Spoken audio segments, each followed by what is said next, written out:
Okay.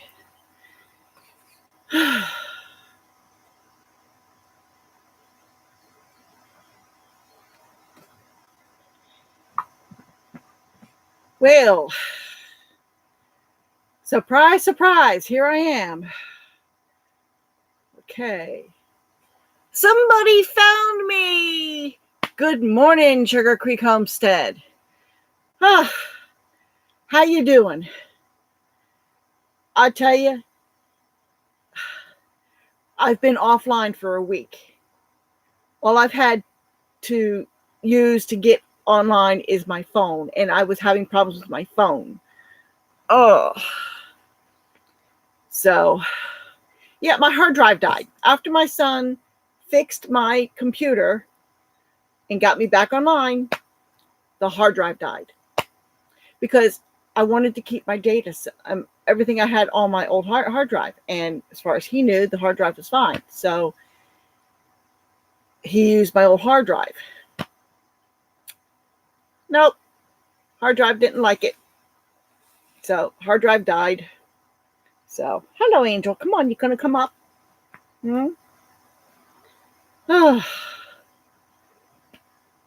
So anyway, I figured, okay, I've been offline for so long. I really probably should do a live stream. So fed the horses, got them taken care of, let the guineas out, got them taken care of. And I figured, okay, before I get started on my project, I figure I'll go online and let people know I'm still alive. So what's happening, Sugar Creek?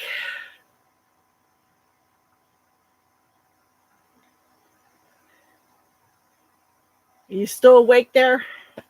It's a little early. Well, I guess 8:30 isn't all that early, especially if you're homesteading. So, but I had to take care of the morning chores before I could go online. So, Angel, what are you doing? Come here, army butt. Come here. Oh, she says mommy's going crazy. She's sitting here talking to a box. Yeah, she's purring up a storm, but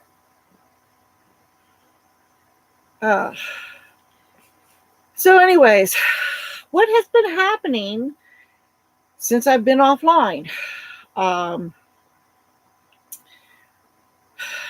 Well, I'll tell you. I think I mentioned on my last video about how I've been losing guineas and finally figured out what the problem was, and so I'm at 10 guineas, and I'm doing my best to make sure that I keep 10 guineas. So how do you keep guineas from wandering where they shouldn't and getting themselves into trouble, serious trouble? Well, I'm going to tell you something. Guineas love millet seed. Absolutely love it. It's like candy to them. I had read that, I think it was on the website for the hatchery where I bought the guineas. And I said, okay, you don't want to feed a lot because it'll make them fat, just like too much candy makes us fat, right? But you can use it as a treat. So what I do is when I let them out in the morning, I have a small coop. But the project I'm working on right now is additional panels so I can expand the coop. Because come winter, they're not going to be free ranging as much. They're going to be in the coop more. And I got, even though I'm down to 10, the coop I have is too small for them to spend a lot of time in. It's just too small for them. It's okay for them sleeping overnight in a secure place, but not for living in. So anyway, that's what I'm doing. I'm working on expanding their coop. Okay, so in the meantime, what am I doing? The millet, I sprinkle that out around where I want them to be, okay, in the morning. And they're pretty good. Now I've gotten them to where they know my voice, and when I say, "Come on, birds," they come, and I got to be careful what I say because they're right on the other side back here. And I really don't want them coming running to me right now, but I can hear them. And so the guineas, they'll come to that when I call them. They'll come pretty much. And anytime I call them like certain times during the day, and I call them up to the cabin, and I give them like a tablespoon, and no more than that, about a tablespoon worth of millet. And I just throw it out there so they have to hunt for it. It's not all in one clump. Okay. No, I scatter it. So they're hunting for it. Okay. And so that periodically that's what I do. And so they're pretty much sticking close. Now I'll hear them up on the hillside behind me. I'll hear them over on the other side of the pasture a little bit. I'll hear them down the creek a little bit. When I get concerned is when I hear them going down to the towards the paved road. That's where they get into trouble. Sorry, I'm swatting a bug. That's when they get into trouble. That's when the neighborhood dogs will hunt them down. Okay. So if I hear them going down that way, I'm definitely calling them back up. And that's been working well, very well. And I don't have to do it every hour or something like that. It's just like, later in the morning, maybe around noonish. And so they're pretty much sticking around. They're at the other end of my tool shelter, workshop, whatever you want to call this space of mine. And they pretty much stick close. And one thing that I have discovered on some other YouTube channels, you'll see, I think Justin Rhodes has been doing it, and he picked it up from Joe Salatin, is that they would scatter the chicken feed on the large animal poop. Okay. And, excuse me, I didn't think that guineas did a lot of scratching. So I wasn't really doing that. Well, I happened to notice one of them scratching in the dirt one day.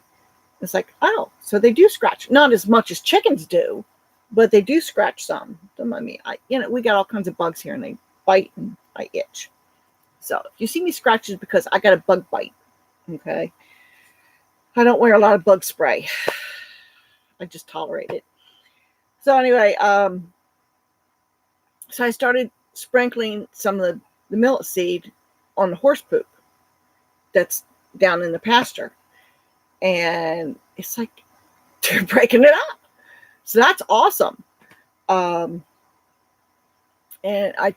hopefully, I don't know how thorough a job they do with picking out, fly larvae and stuff like that. I don't know if they're eating that or not. Chickens will definitely do that, but I don't know about guineas. So we'll see if it has any effect on the fly population. Still battling flies. So that's what's going on with the guineas.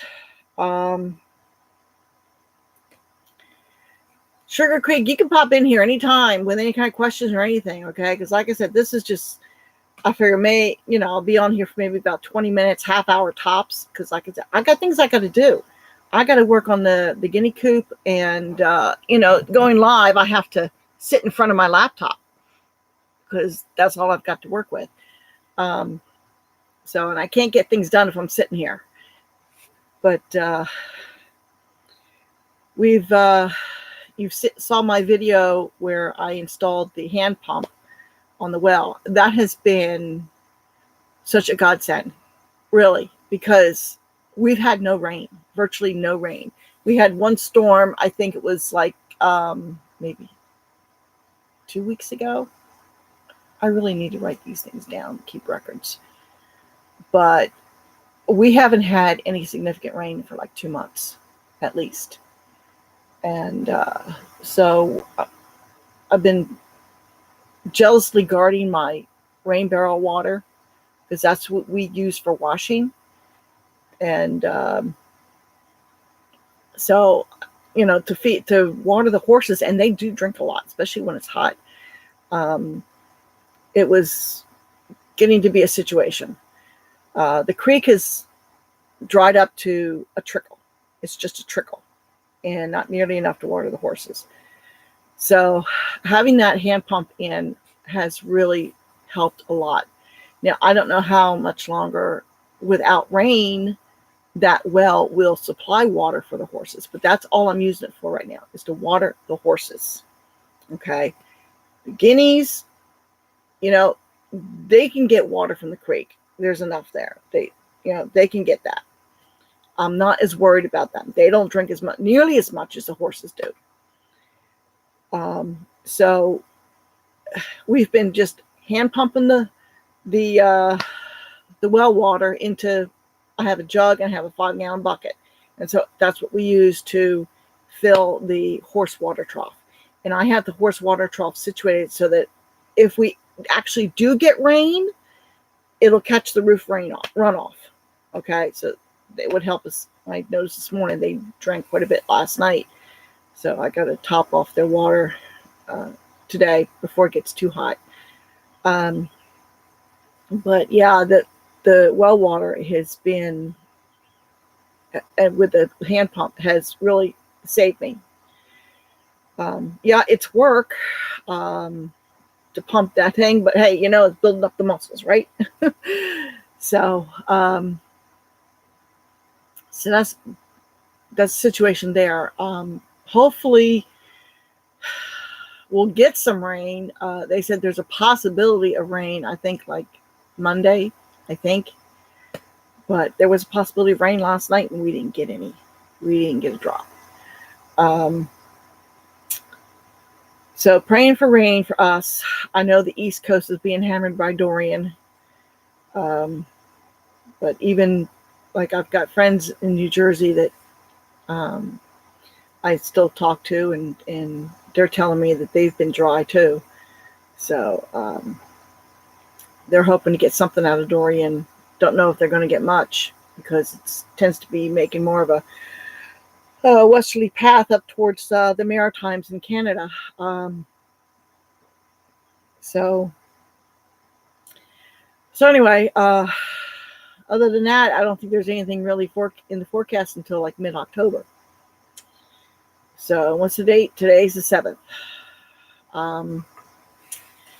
So that is what is going on. So I think my computer is telling me that there's 3 people online. Come on, say hi, people. Say good morning, so I know who's listening to me. Ramble on like a crazy woman.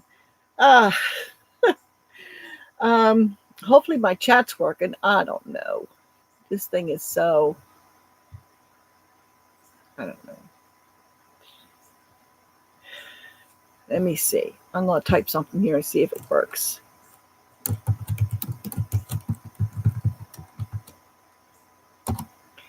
Well, that works. Okay. At least from my end, anyway. Okay. So the guineas, they're pretty much trained to come when I call, which is wonderful. Awesome. Who knew you could train guineas? The project I'm working on is the extension for the guinea coop. Once I get that done, then I need to concentrate on fencing. I went to last weekend, the day that my hard drive died. I went to a goat auction for the breed of goat that I want to raise. And what I want to raise is Kiko goats. Well, that was interesting. I knew I was not ready for goats yet because I don't have my fencing up, and I am not getting goats until I got my fencing ready. Okay? Just straight up there. I mean, if it takes me till next year, then it's going to have to wait till next year for me to get the goats. That's all there is to it. But hopefully it won't take me that long. So once I get the fence up, then we'll look at it. So anyway, I went to this auction, and it was a learning experience, and that's the only reason I went, is because, okay, I need to get a feel for this. I'm going to be getting into this seriously. So I need to look and see what I can learn. It was beneficial. I'll tell you, there was the does that they had on auction there went for a wide range of prices. The cheapest was $325. Okay. The highest price was $1,500. That's $1,500. Can you believe that for a doe? Whew, man, that's no backyard mutt, that's for sure.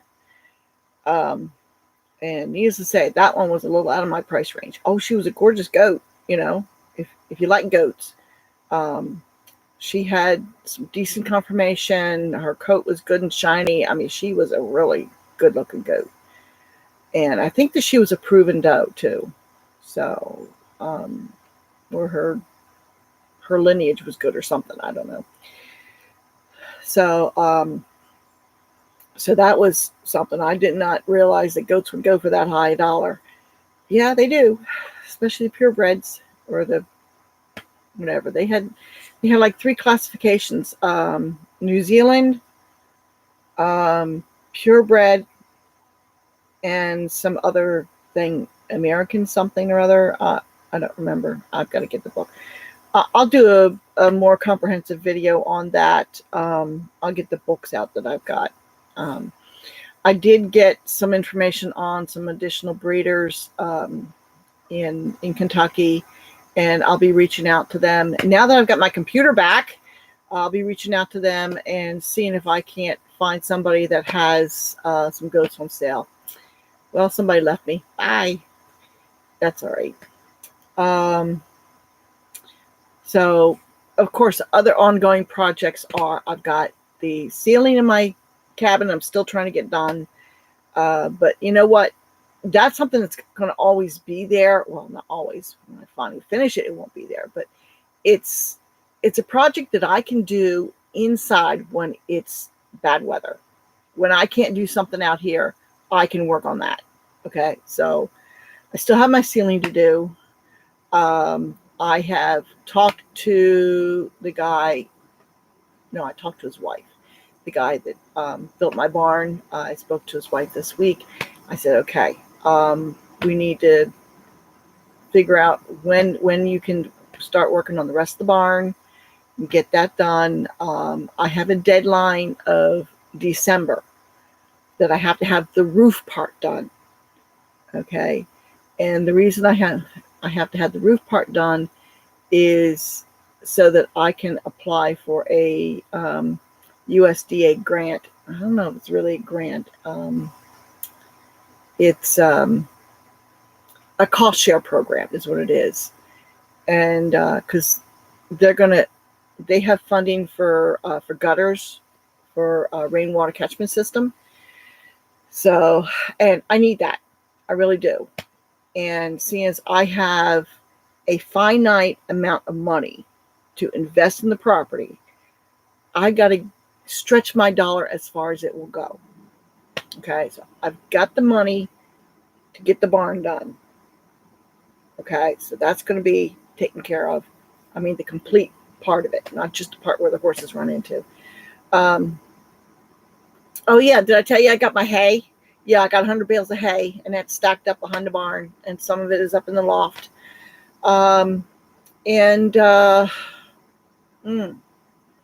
me see here. What else? There's been so much going on. It's kind of hard to keep anything straight. Let me see here. The barn, the goats, the guineas, projects, the guinea coop.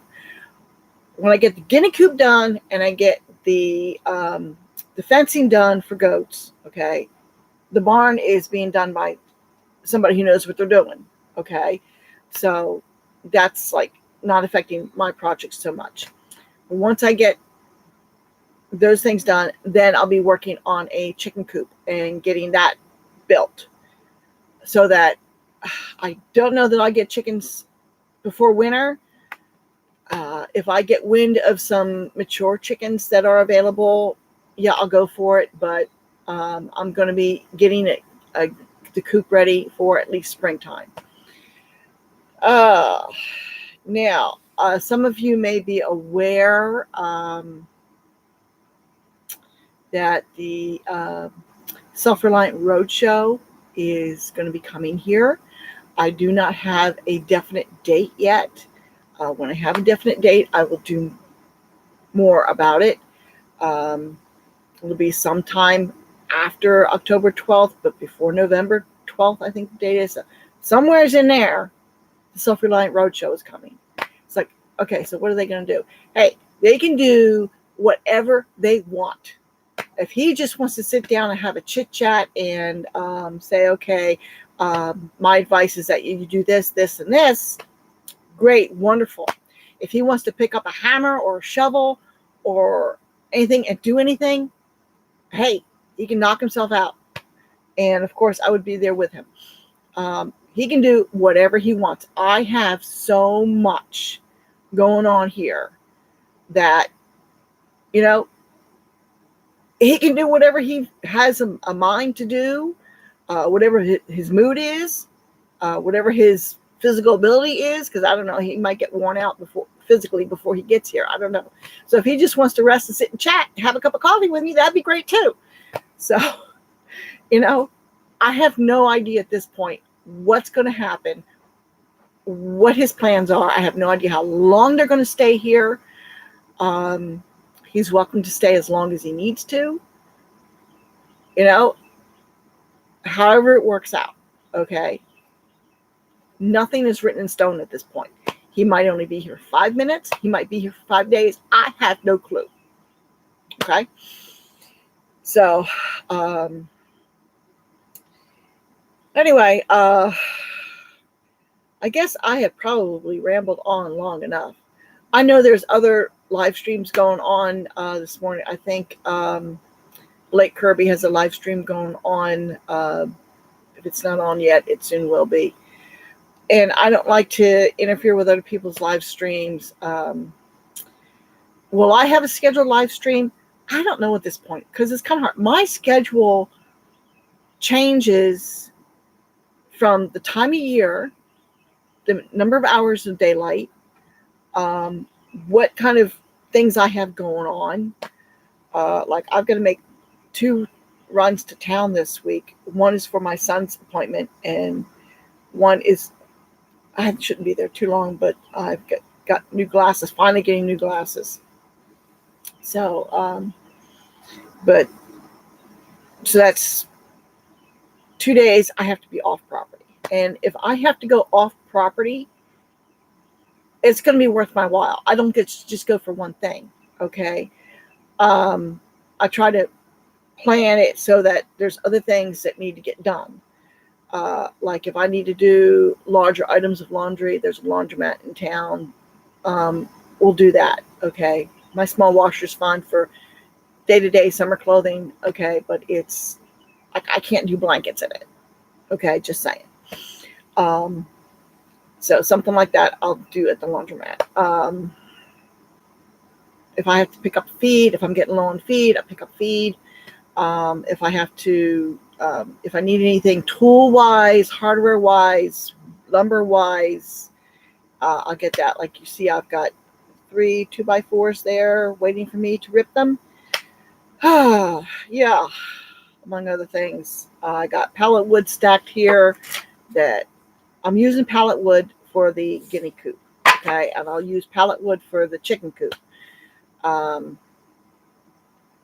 And well, that's pretty much about it. I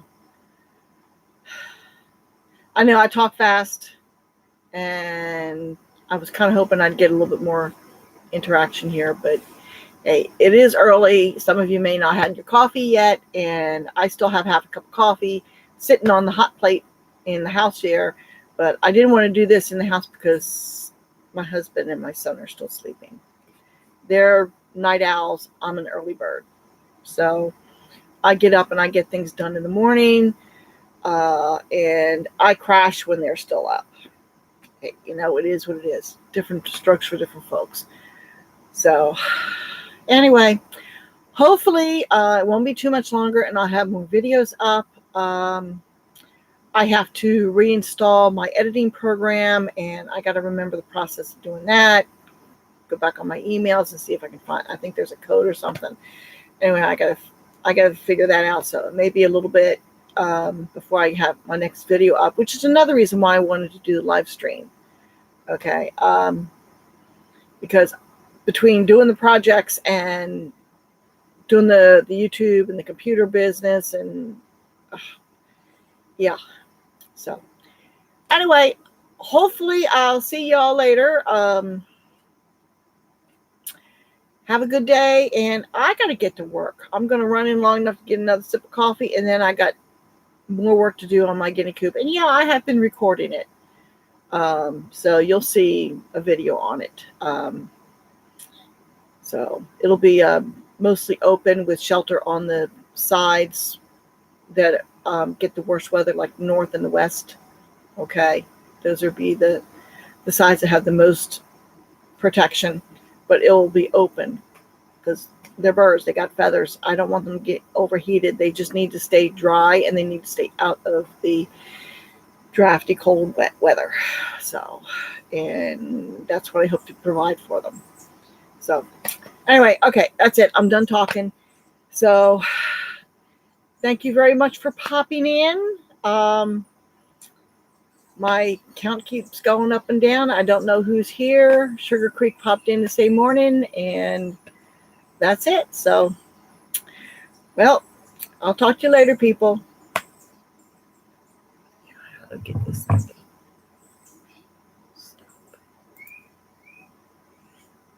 There we go.